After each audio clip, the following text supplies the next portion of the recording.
What's up, Ohio? Hello, everybody. Welcome to the Broulis Beat Report here on Fandom.com.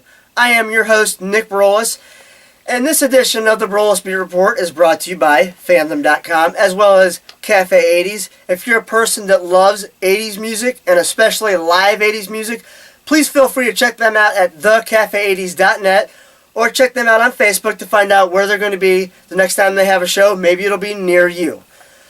Well, this is a review of Week 3 of the NFL season. But before I get into that, I have to send a huge congratulations out to the 2016 American League Central Division champion Cleveland Indians. They began a 4-game series with the Detroit Tigers last night, and they went in to Comerica Park and got a huge win.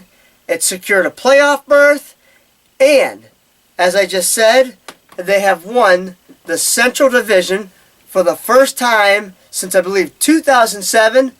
And for the record, I did write an article before the regular season even started, and I did predict that the Cleveland Indians would win the American League Central Division, and they did so last night by defeating the Detroit Tigers last night. So a major congratulations to the Cleveland Indians on winning the Central Division.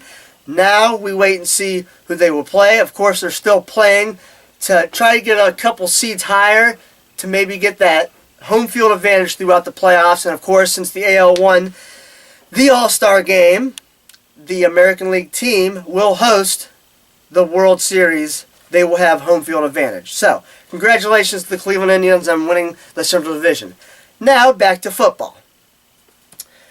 Week 3 of the NFL season came and went, starting with Thursday Night Football as the Houston Texans traveled to Foxborough to play the New England Patriots. My pick was the Patriots, and indeed the Patriots did win by a final score of 27-0. Now moving on to the Sunday games, I had the Buffalo Bills defeating the Arizona Cardinals, and they did just that by a final score of 33-18. Moving on to the Raiders at the Titans. My pick was the Raiders, and they did in fact win over Tennessee by a final score of 17-10. Next up is the Redskins at the Giants. I actually picked the Giants to win, but the Redskins prevail by a final score of 29-27. Next up, I had the Baltimore Ravens defeating the Jacksonville Jaguars, and that was actually the case by a final score of 19-17, as Baltimore now improves to 3-0 in the AFC North. Next up, Lions at Packers. I picked Green Bay, and the Packers did win 34-27 over the Lions. Next up, Broncos at Bengals. I picked Cincinnati, but it was the Denver Broncos that went into Cincinnati and won 29-17. Also after that, Vikings at Panthers. I picked Carolina to win, but the Vikings won 22-10. I had the Buccaneers beating the Rams, but the Rams actually won 37-32. Next up, Seattle hosting San Francisco. I did pick Seattle, and they did win 37-18. After that, Jets at the Chiefs. I picked Kansas City, and they did in fact win 24-3 in a blowout win over the Jets. Next up, Chargers at the Colts. I had Indianapolis winning, and they did in fact win 26-22 over San Diego.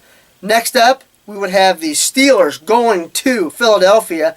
I had Pittsburgh winning this game, but the Eagles blew them out 34-3 in Philadelphia.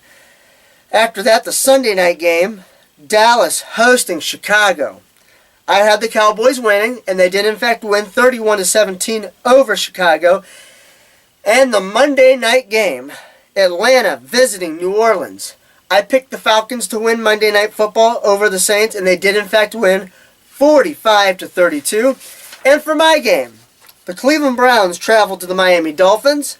I picked Miami to win that game, and they did in fact win in overtime, 30 to 24 over the Cleveland Browns, sending the Browns to 0-3.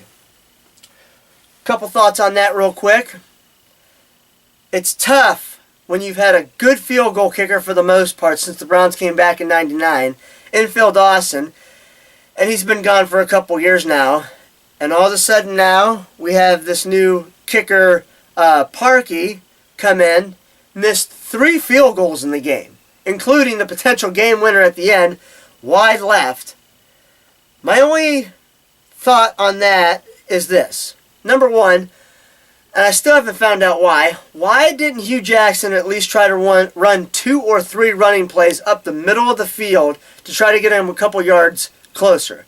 But at the end of the day, you still, as a field goal kicker, have to be able to make those kicks. So, as a result, the Browns went into overtime and they lost on a running play. What can you say? It's just bad luck for the Browns right now. It did not help that they were missing a lot of their key starters. So now the Browns will travel in Week 4 to play the Washington Redskins. Meanwhile, the Miami Dolphins and the Cincinnati Bengals will kick off Thursday Night Football this week. And speaking of Week 5, tomorrow I will have my Week 5 podcast predictions. So I will look down the slate of games and I will give it my best shot. And I actually did a little better this week. I actually went 11 for 16 in games as opposed to last week. I think I only got 8 games. So hopefully I will do just as good, maybe not, maybe a game or 2 better next week. So that does it for this edition of the Broulis Beat Report. My name is Nick Broulis. I do thank you for tuning in. And until next time, have a good one, everybody.